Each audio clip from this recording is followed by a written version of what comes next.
Bonjour à tous et bienvenue chez les douceurs de Maëlys. On se retrouve aujourd'hui avec une nouvelle recette et on va réaliser des petites brioches en forme d'araignée sur le thème d'Halloween. Donc c'est une petite idée pour Halloween, mais vous pouvez bien sûr conserver la recette pour réaliser et façonner les brioches comme bon vous semble. On passe tout de suite à la préparation de la pâte.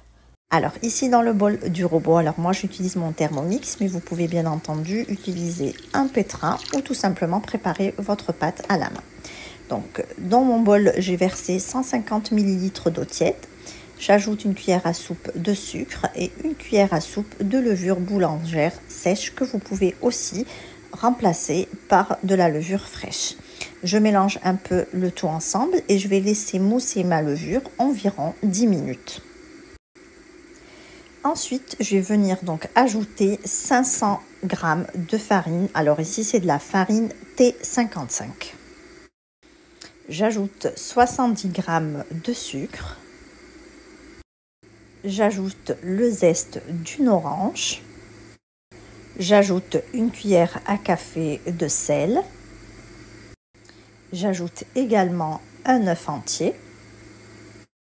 J'ajoute 50 ml de jus d'orange fraîchement pressé et un bouchon d'eau de fleurs d'oranger.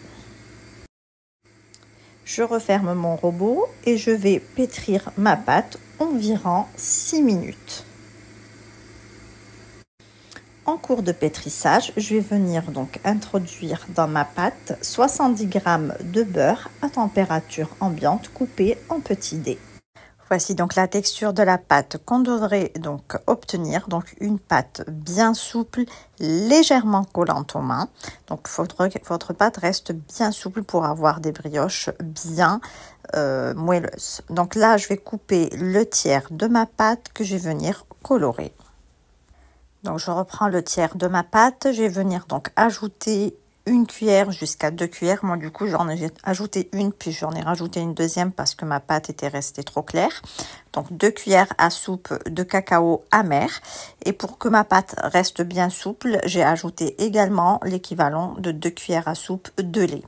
Et je mélange, donc je pétris à nouveau la pâte pour bien la colorer. Ensuite, je vais poser mes 2 pâtes dans 2 saladiers. Donc, je les couvre bien et je les laisse lever environ 1 heure de temps. Alors, une fois la pâte levée, je vais venir donc la dégazer et je vais la diviser en 9 boules de taille égale. Je retravaille chaque pâton et je vais bien le bouler pour lui donner une forme bien ronde. Ensuite, je vais venir donc déposer mes boules de pâte sur une plaque recouverte de papier sulfurisé. Ici, je reprends la pâte donc au cacao et je vais venir donc faire de même, la diviser en 9 boules de taille identique. À l'aide d'un verre, donc un verre de thé ou un petit verre, je vais venir donc faire un creux à l'intérieur de mes boules de pâte blanche. Donc je m'aide un petit peu avec de la farine pour ne pas que mon verre colle à ma pâte. Ensuite, je vais venir donc déposer mes boules de pâte au cacao au centre de ma boule de pâte blanche. Je vais couvrir mes brioches, je vais les laisser à nouveau lever entre 30 et 45 minutes. Avant d'enfourner mes brioches, je vais venir les badigeonner avec un mélange de jaune d'œuf et de lait.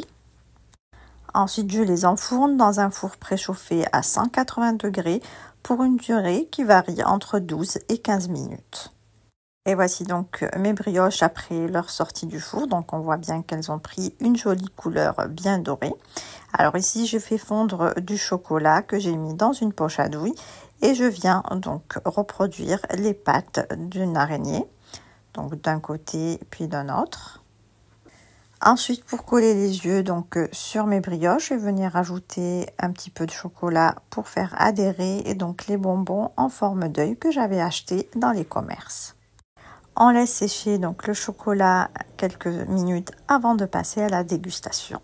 Et voici donc le rendu de ma petite brioche en forme d'araignée. Ici, on arrive à la fin de notre recette. J'espère que les brioches vous ont plu. En tout cas, si vous avez aimé, laissez-moi un like et vos avis en commentaire. Et n'hésitez pas à partager la vidéo autour de vous. Merci de m'avoir suivi et à très vite pour une nouvelle recette chez les douceurs de Maëlys.